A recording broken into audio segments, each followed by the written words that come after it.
Hello, welcome back everyone to day two here at Spring One in the architecture track. My name is Nate Schuda. I will be your track host MC here today. Good morning, good afternoon, good evening, depending on your time zone. I hope you all got some rest last night after what I know was a jam-packed day. And guess what? We got a lot more great talks for you coming up here already. If you went, if you were around with this yesterday and you're like, boy, what I really need is more Oleg and more Spencer. Well, I got a treat for you because we're going to kick off the day with some functions and RSocket talks with two of my good friends, Oleg and Spencer. Gentlemen, take it away. Why don't you introduce yourself first, Oleg? How are you guys? I hope most of you attended my talk yesterday. In case you didn't, my name is Oleg Zhurakousky. I'm a lead for Spring Cloud Stream and Spring Cloud Function. I'm sort of a long-term Spring engineer. Started 2008, did a lot of engineering and Spring integration, then left, tried this cool technology called Hadoop. Didn't turn out to be what it was supposed to be. Came back, and that's where I'm at right now. So I hope you enjoy what we are going to say. And to you, Spence. And my name is Spencer Gibb. I have been on the Spring Cloud team for the past 6 years, and I'm the lead of the Spring Cloud core projects. So let's go ahead and get started. Today we're going to talk about RSocket. We'll talk about Spring Cloud Function. If you want to join our Slack channel, we will be available there afterwards for questions. So let's get started. A little background on RSocket. We need to talk a little bit about reactive streams. So reactive streams is this kind of cross-industry initiative just to have some kind of standard that for interop between different systems. So companies like then Pivotal, now VMware, Netflix, and others got together, and the Reactive Streams project was born. The interesting thing about reactive streams is kind of this notion of back pressure. If you look at the Reactive Streams Java project, there's 4 interfaces, right? So it's very simple, but extremely powerful. But typically when we so what is back pressure? So this is our colleague Cora Iberclyde. She made this graphic, and I find it great. But back pressure is a hard thing to understand, and I read there's a link at the bottom. We'll get you these slides so you don't have to copy everything. But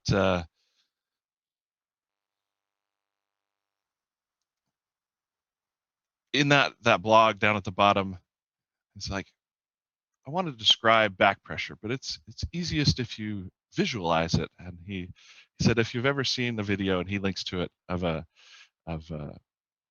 I Love Lucy and the Chocolate Factory, you'll get a great laugh, but you'll understand what back pressure is, right? The idea that in one way or another, the requester has too much information coming, too much data, and it needs to do something with it. So when it has too much information, it could drop or buffer or do something like that. But then even better would be pullback pressure, where the requester says, hey, can I have 5? And the responder gives 5, and the responder doesn't give more until the requester asks for more. So these are the concepts of pull, push, back pressure.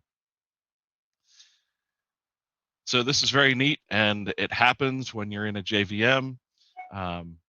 These are some various implementations of the Reactive Streams project. Of course, our own foundational project from the Spring team, Project Reactor,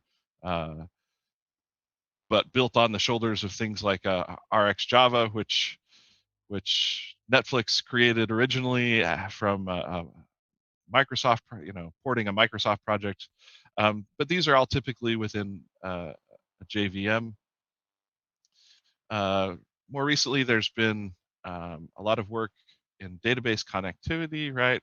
Originally, we had Cassandra and Couchbase and Mongo, and there was this kind of this gap with relational databases, and we've again, Pivotal has stepped in to fill that with R2DBC, but there's still more general network issue. How do I get back pressure, across the network in a general case? So enter RSocket. Now you have to understand a little bit about the creators of RSocket. So most of them worked at Netflix. So these are the same people that brought us things like Hystrix, Circuit Breaker, and the Ribbon client-side load balancer, and and Eureka, and those kinds of things while working at Netflix. And they've since all mostly moved on to other places. And these were also people that have worked on network protocols before, and so they got together and said, well, what if we needed Java libraries because that's all we could control? They were on AWS and they didn't have a lot of control of the platform.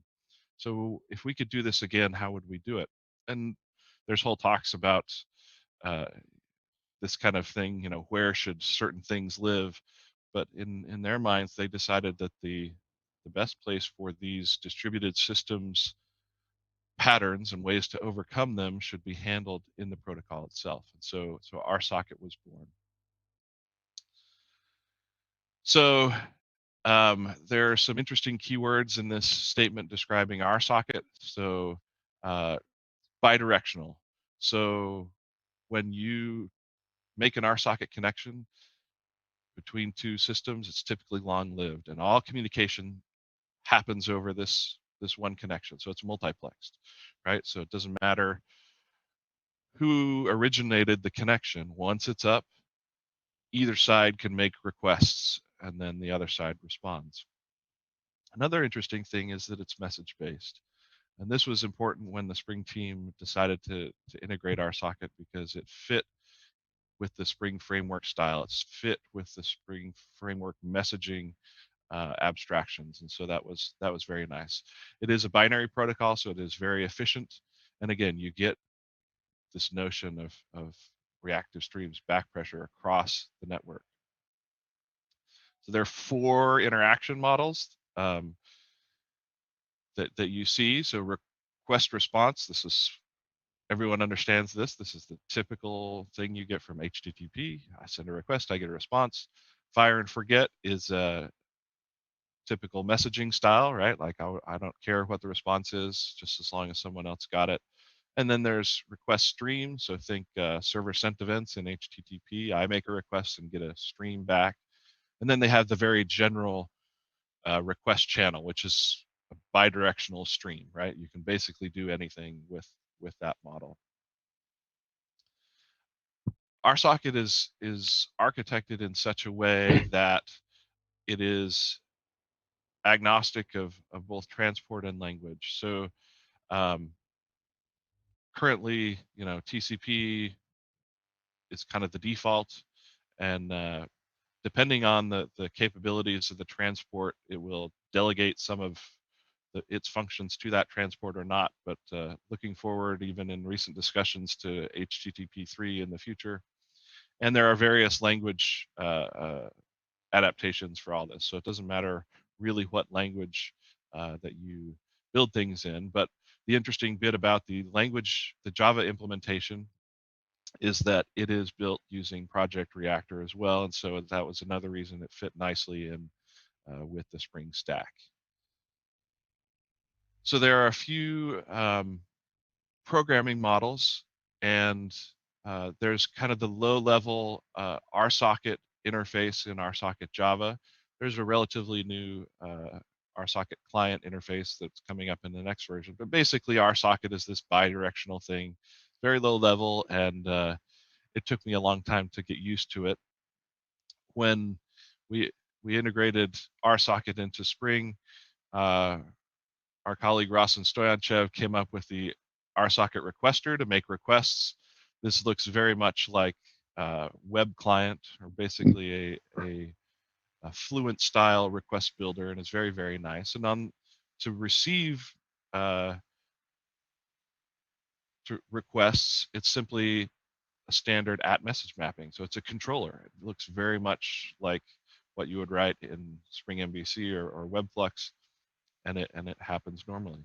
But today we're going to introduce another programming model that is not specific to Spring and not specific to RSocket in general.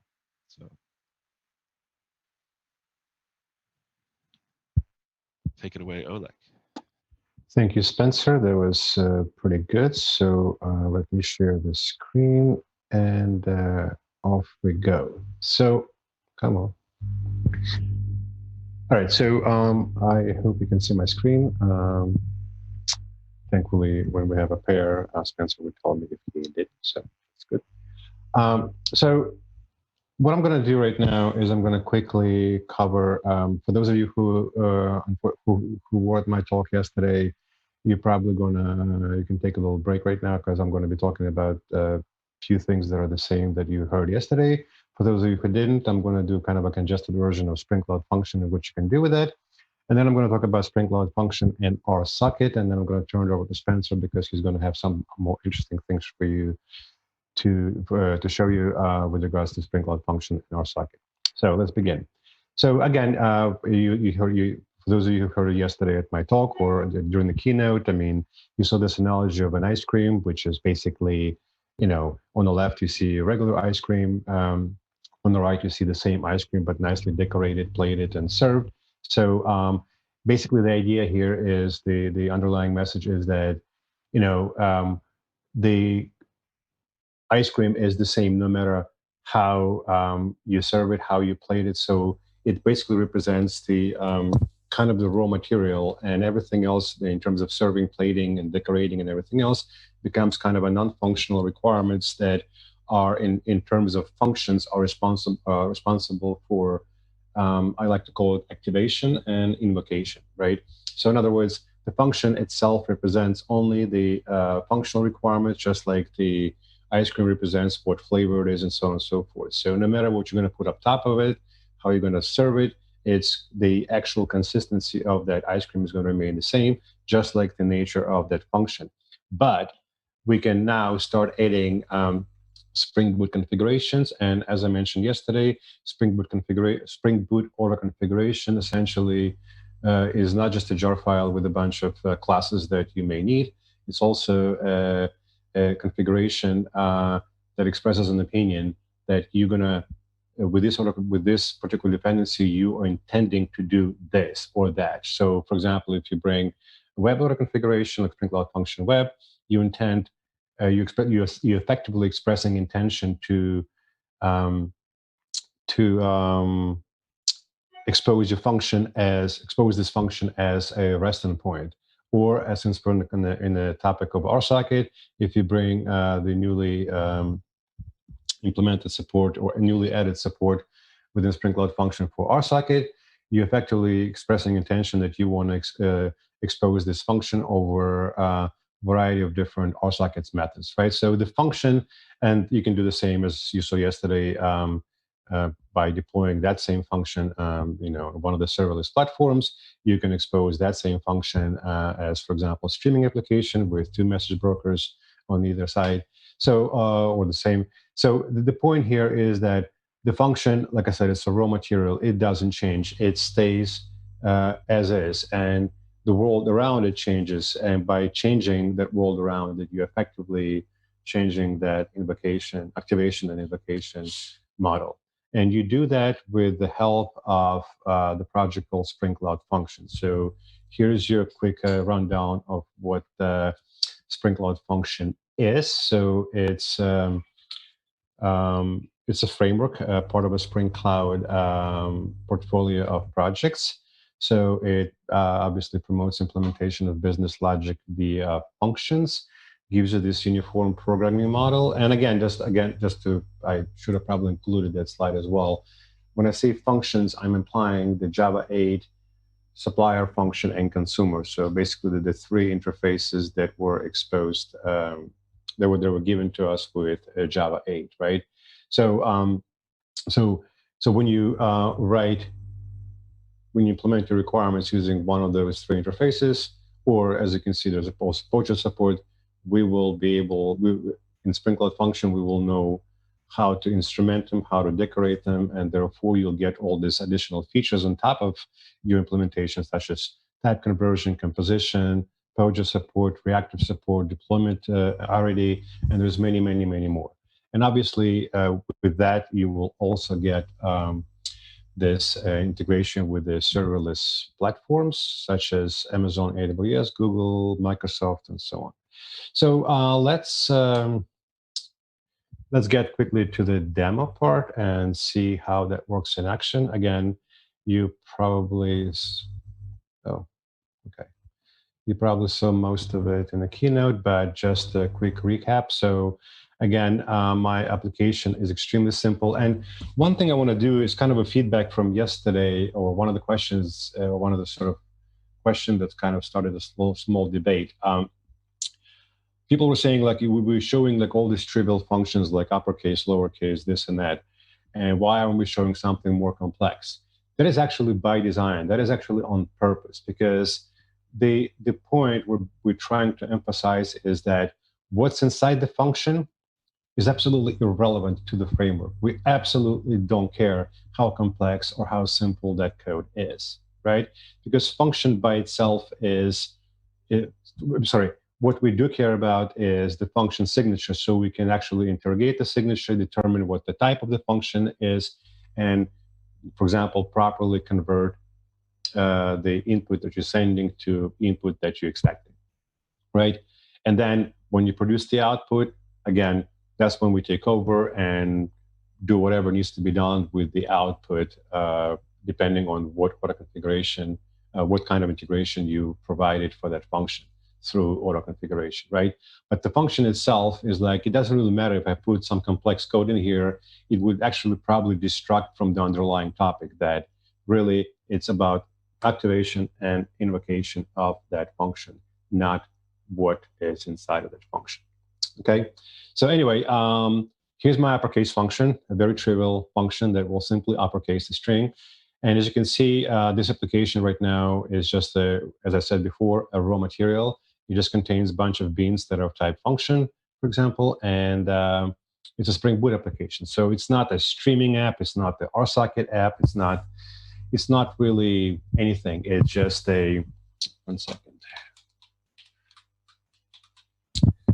It's just a Spring Boot app. And we are going to start decorating it by sort of exposing or adding certain auto configurations to it. So in this case, I already uncommented in this demo project that's out there that I'll post the link later. Actually, it's already posted, it's pinned in the channel. But anyway, right now I'm basically saying this function is going to become a REST endpoint. So let's see how that works. So I'm going to run it, because I added Spring Cloud Function Web and Boot Starter Web dependency. Right, you can see application is running, and now I'm going to go here and say Spencer, and we got uppercase Spencer, right? And because our function is uppercase, what other function do I have here? Echo, so I can change, for example, echo, and it just echoes the name, the value that you provided. And of course, we support various different types of requests, post, get, and so on and so forth. So this is just a kind of like give you a quick preview.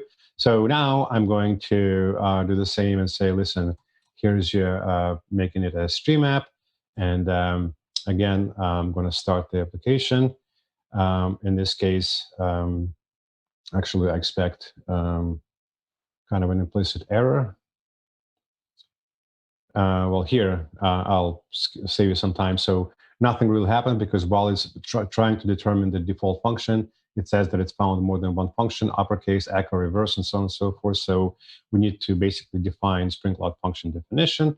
So again, all of it was covered yesterday, but spring.cloud.function.definition. So basically, we have three functions, and what we need to do, just like in the slide here, we need to be able to say this function has to be bound to this broker and this broker. So since we have three, we don't know which one we need to bound. So it asks us to determine which one. So I'm going to say uppercase. And so now I'm going to start the application again.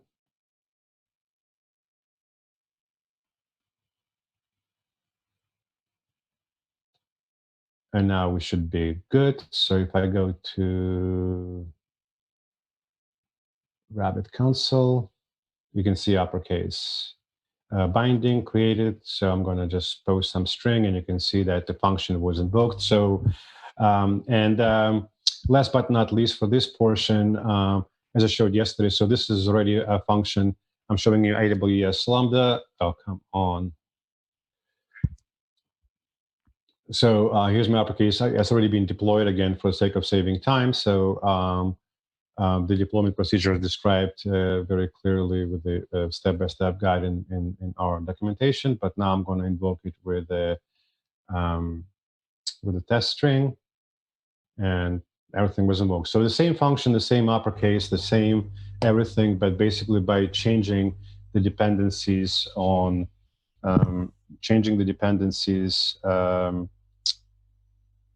within your dependency management mechanism, you're effectively decorating this function with, I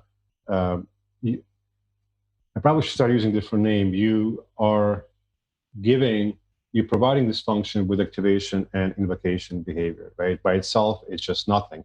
In fact, this code in green right here, the commented code, was, for those of you who attended my presentation yesterday, is basically showing you, like literally, how would you interact with functions if you were the integrator? Because by itself, it's just a bean registered within function catalog and so on and so forth. But by itself, it will not do anything.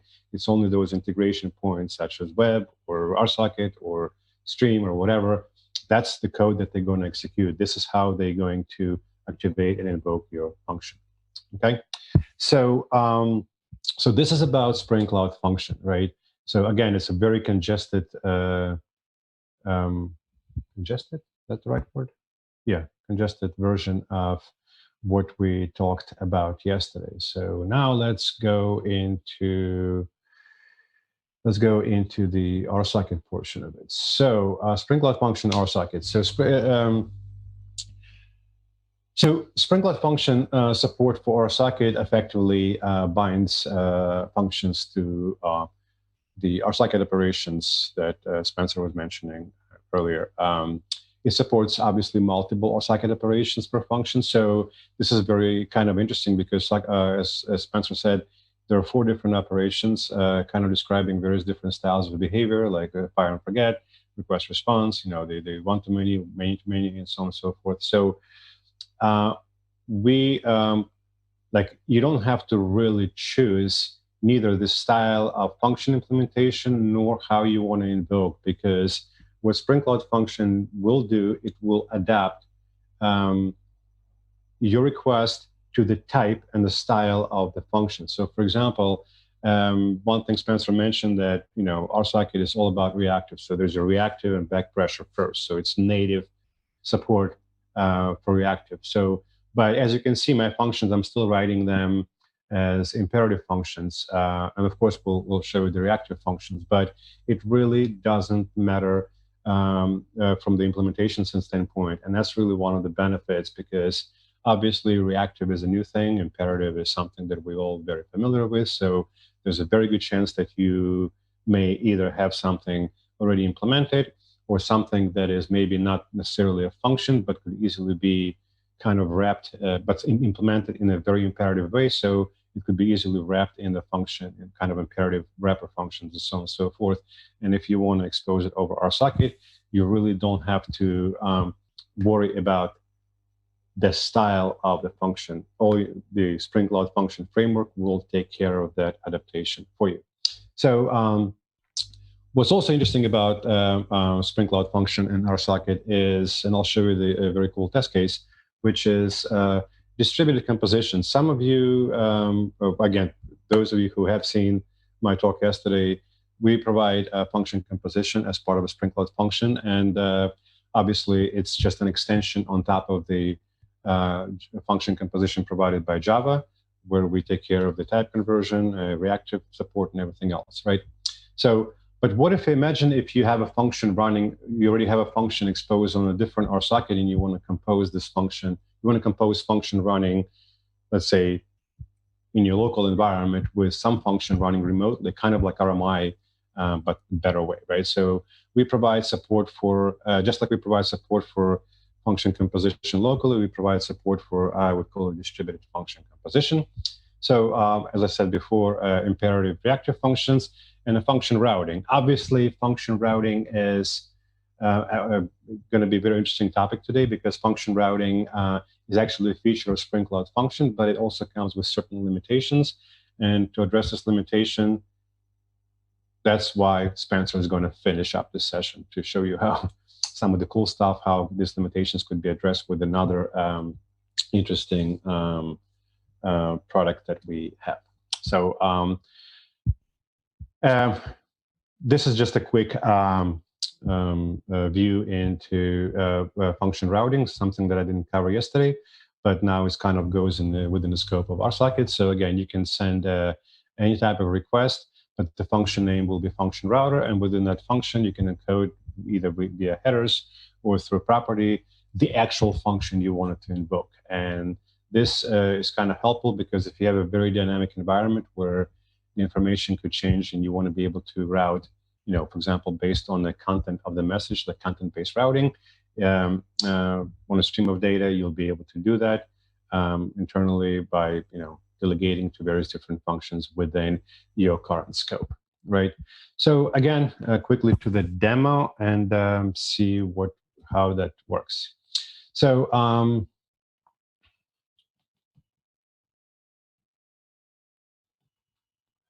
so as you can see, my RSocket function application currently shows compile error. The reason being is because I'm enable various different dependency, except for the one that I really needed to enable. So I'm going to basically say Spring Cloud function RSocket, add this dependency, everything now compiles. And here's a very simple here's a very simple way, here's a very simple demo that kind of shows you the interface, also shows you some of the interfaces that Spencer was discussing earlier. So we create application context. We say we're going to run the RSocket server on this port. Then we're creating RSocket requester, which say, listen, you're going to connect to this port.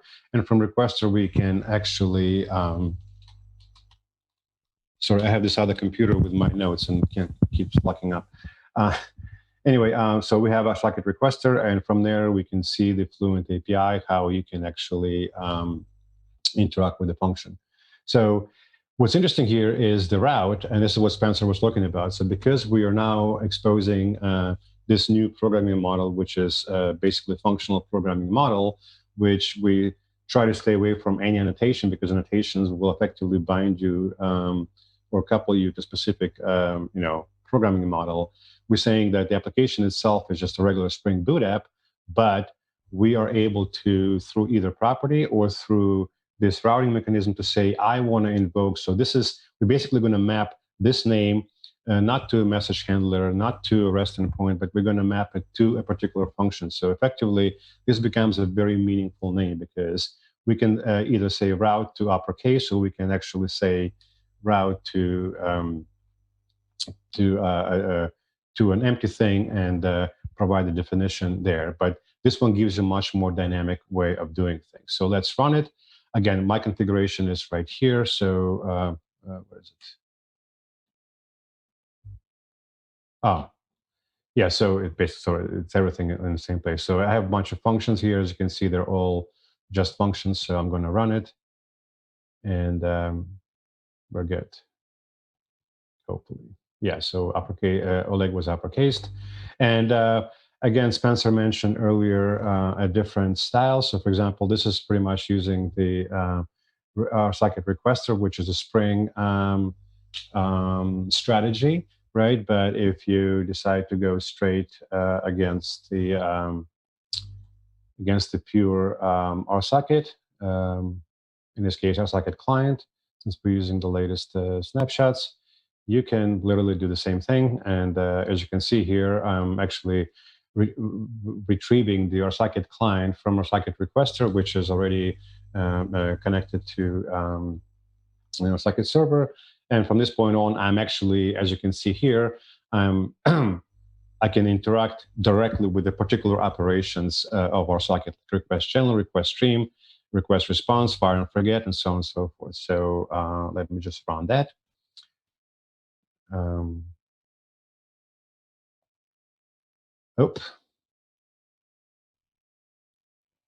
Oh, so fail to discover target function. This is, again, I love when those error happens because it helps me and you better understand what's happening. So the reason being is that one of the benefits of using RSocket requester is because we can specify this route. We can specify exactly which function we're invoking. But in this case, we have a bunch of different functions, and it's just the same situation we just saw in Spring Cloud Stream, where it doesn't know which function do you want to invoke. So it's actually a message basically says to fix it, you should either provide Spring Cloud function definition property, or if you have a RSocket request, provide valid function definition via route operator. So what we're going to do here is we are going to say spring.cloud.function.definition equals uppercase. And now everything should work.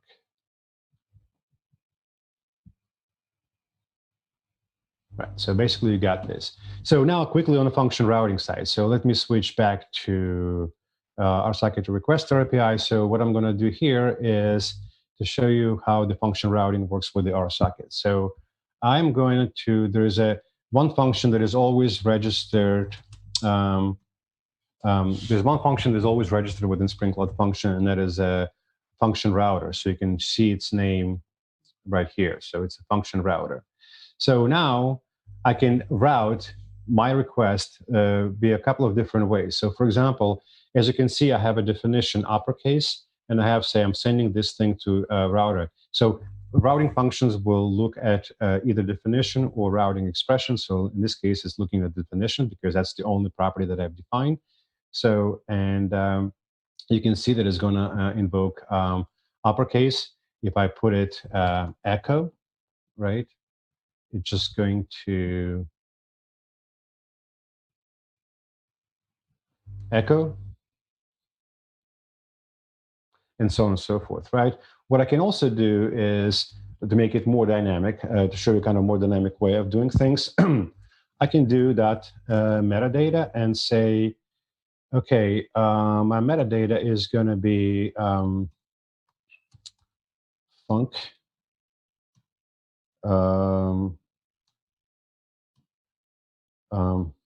uppercase, and then we need to provide MIME type utils that application JSON. So here's what I'm going to do now. Instead of doing this through definition, because it kind of defeats the whole purpose, like why, if you statically define what does you always want to invoke function echo, why would you just not put it right here? So what we're going to do instead is we're going to say routing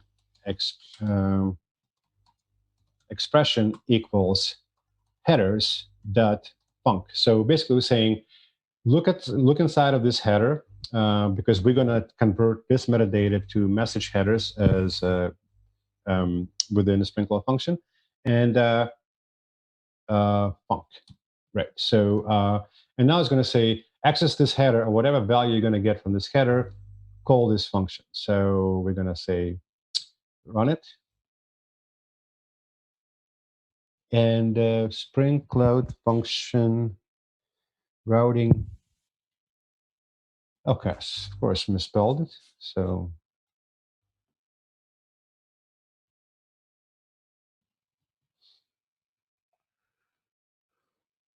all right, and just to show you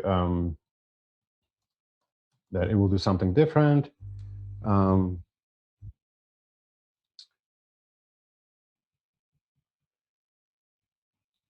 we get into the echo, and again, and also again, just to show you. So, for example, here I'm requesting mono. I can request flux, and by doing so, I can effectively change which operation. Like here, I'm explicitly invoking request channel or request stream or this or that, but here I can use these methods to explicitly, as you can see, there's a bunch of them here. I can use one of these methods to specifically delegate which invocation model on the function that I really want to exercise, right? So now quickly before I wrap up the limitation with this routing function, because it's going to help Spencer to talk about something really, really exciting. So the limitations should be kind of obvious, because right now I'm running everything within a single application context. So while I have 3 or 4 or 5 or 20 different functions and I can route to all of them with this, if any of these functions fails, for example, with like a memory crash or something really drastic, then your entire application context, your entire JVM is host. So in other words, you can't like fall back onto something else. You really have to restart, fix the problem, restart, and do this thing again. So it's really good for some very simple, trivial cases, but for something that you expect some kind of resiliency and agility, this is not the preferred mechanism for doing routing. And obviously, it's also only gives you a simple routing, like by route this function or that function. It doesn't give you the capabilities such as load balancing and things of that nature. So these are the limitations of the function routing within Spring Cloud Function.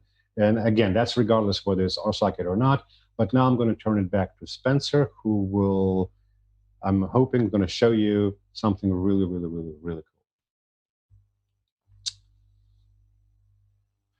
Indeed. Thank you, Oleg.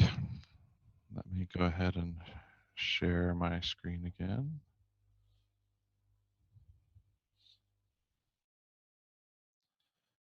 Perfect. So today I'm going to talk about the RSocket Routing Broker.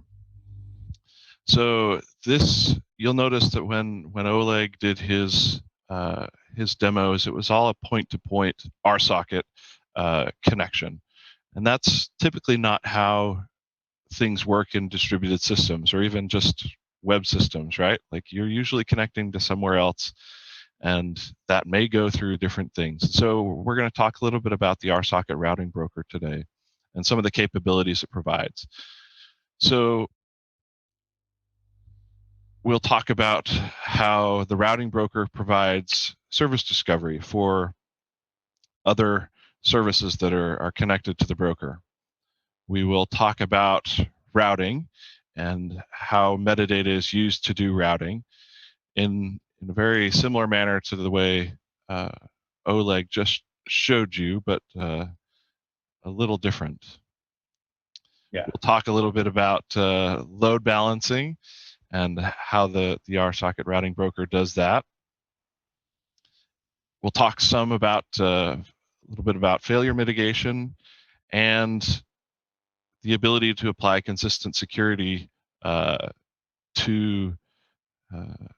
the broker level. So the RSocket Routing Broker started last year after Spring Framework had done its integration of RSocket, and we decided that there needed to be something in addition to just the protocol to really take advantage of the protocol.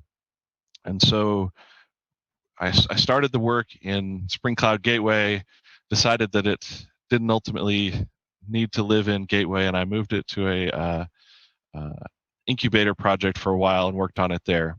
And then after some discussion among various stakeholders in RSocket, we decided that this project should move to an RSocket GitHub organization. So we're working on having this join the Reactive Foundation, just like the RSocket protocol itself. So this is a multi-company effort, and it's been very enjoyable working on it. So let's get into a little bit about the broker. So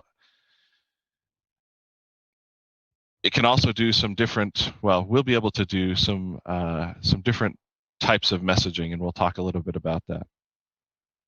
So in a typical broker setup, it's a relatively small cluster. Here I'm just showing 3 nodes for the sake of simplicity, but for failure handling, typically you'd probably see something like a 5-node cluster or something like that. Now you recall if you watched the Blizzard keynote last night, right? All the things that they use to build their highly scalable, resilient system, right? These are the same underlying building blocks that are behind RSocket Java and also the RSocket Routing Broker, right? So all those same building blocks of high performance and scalability. So you shouldn't need a huge cluster.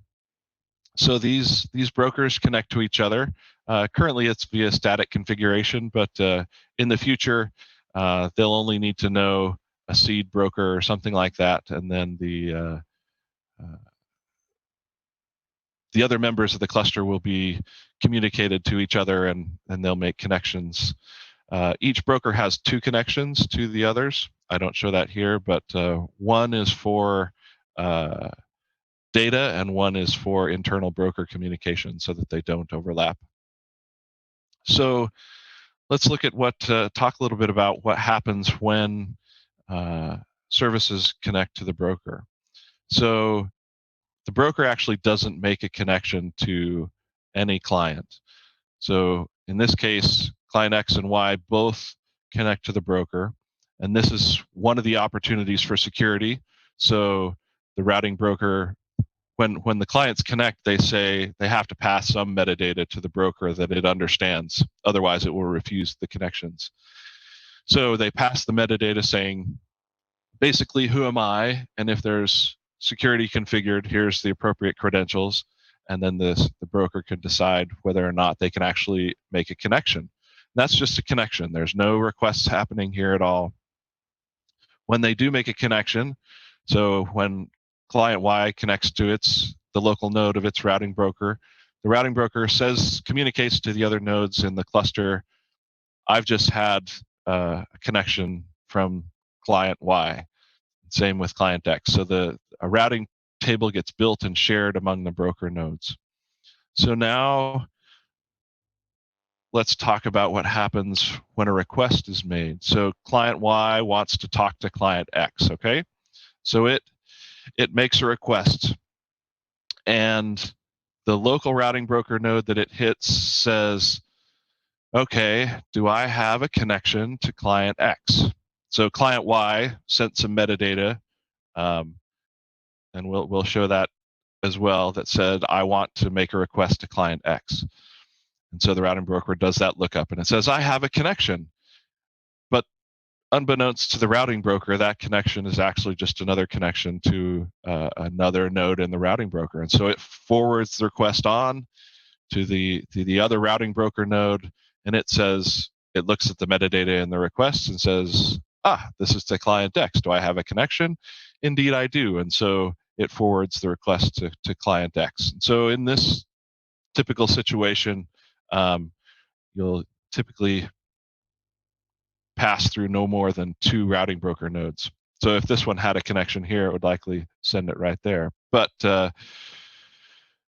there's not an overhead in making connections because these are already persistent connections, right? So typically one of the problems in these kinds of scenarios is that you actually have to make a network connection, but here you don't since it's persistent. Client X gets the request, and let's just say it's a simple request response. It does its work and responds. So it sends the response down the existing connections. There's no new requests made. The requests just flow back along the existing connections through the routing broker nodes. And there can be some security at the routing broker during requests, right? So you could potentially say, does client Y have permission to talk to client X? Right? This could be done with certificates. It could be done with a token or some kind of username and password. And then also, that's just system security, right? There could be application level security happening as well that would be part of the request metadata, right? And client X would be responsible for saying, does, whoever is making, client Y is making the request for, does he actually have permission, he or she actually have permission to do the operation that was requested. All right. But there's typically not just one client, there's many clients, and there's potentially many instances of the different clients connected to the routing broker. All right, so let's go ahead and get into some code now. And we have, we'll give you a link to all this demo code at the end of the presentation and in the Slack channel, so you'll be able to see all of this. So to start, I copied Oleg's function, right? We have our simple uppercase function. And so the routing client application itself is not very complicated. What is interesting, let me show the POM real quick. Routing client function. So we've included the new module from Spring Cloud Function, but then I have included here this RSocket Routing Client Spring. And so what this does is when this is added, given a little bit of configuration in our application properties, we give it a couple things. We say my service name, right, is routing client. The Spring client will automatically generate an ID. Every service that connects have to have a unique ID for the broker across the cluster. And then which broker node I'm going to connect to. So I'm just going to pick, so I'm going to have a 2-node cluster just for demonstration, and the routing client function will connect to it. So let's go ahead and start our cluster. So start routing broker 1. So you can see we're using Netty on TCP. We'll go ahead and start broker 2.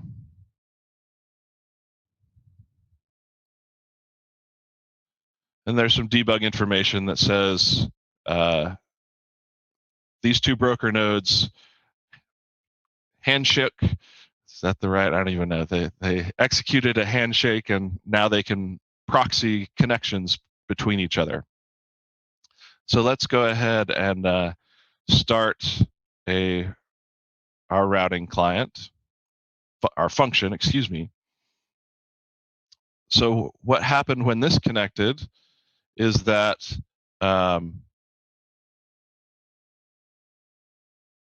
our routing broker got the information that we connected, its instance name. We have a little bit of information that identifies each function instance, and I'll show why that's important. So we got this service. It communicated that to broker 2 that says I have my service sample function instance 1. And if I show you what the routing client now looks like, so we're using the RSocket requester, very similar to what Oleg showed you. The route, again, used to find the function, and I'm doing this function composition. I have another function called ID, and it simply is just passing this bit of metadata to the instance so that when we see the response, we know which instance responded, and you'll see why that's interesting in a second. And we're also passing some metadata. So there's a Java interface from Spring Cloud Function, or from the RSocket Routing Broker, that automatically encodes some metadata, and it's called an address in the protocol, and so that's what we're using. It says I want to talk to sample function. So if I go ahead and run the client, and it just every second makes a request is what I'm doing here. So let's go ahead and start that.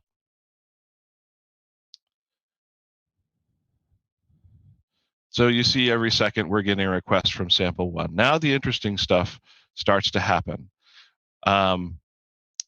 I have other instances of the function that I can connect to different nodes. So let's go ahead and start another function on the other broker node, right? So this is connecting to broker node 2. And now our routing client, you'll see, will be load balanced between instance 1 and instance 2. Now let's go ahead and add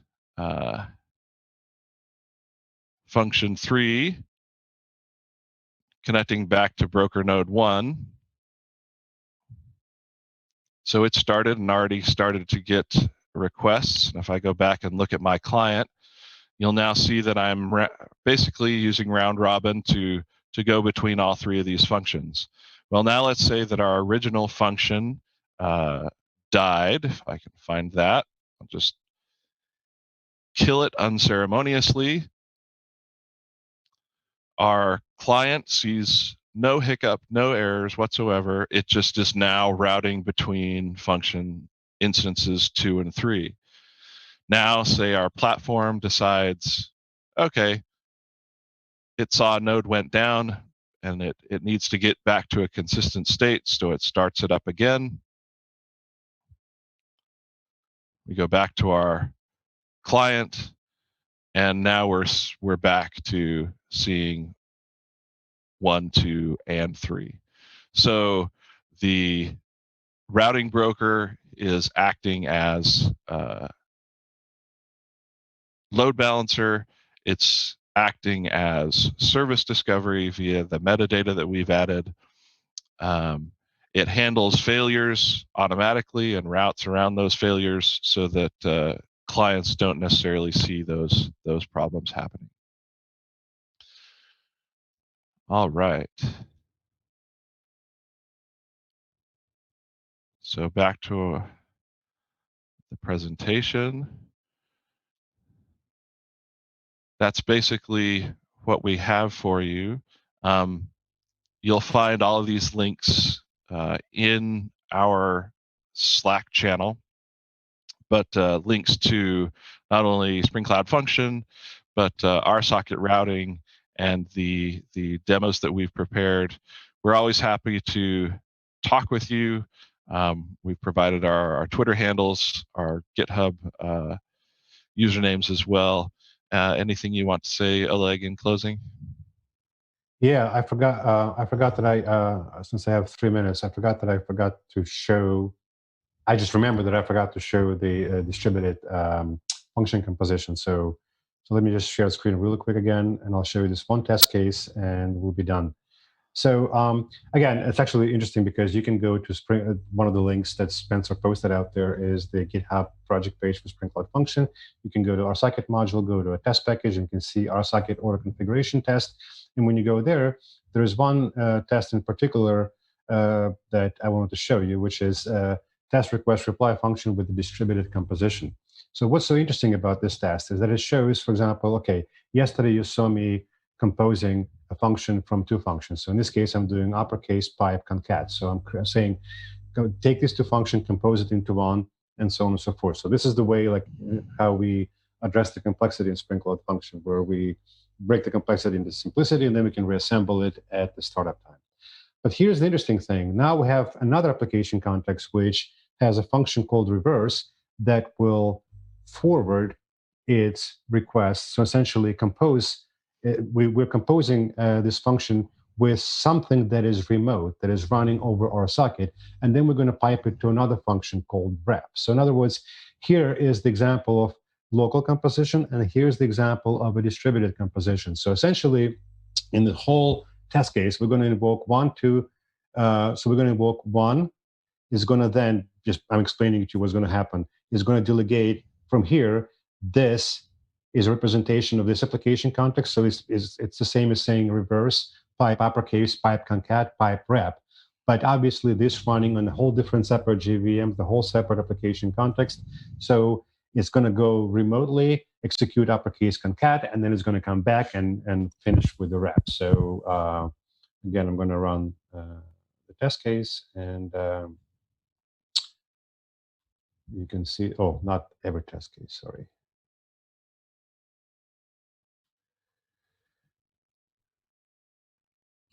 and everything is working. But again, you can, yeah, so there's nothing to see other than the green bar.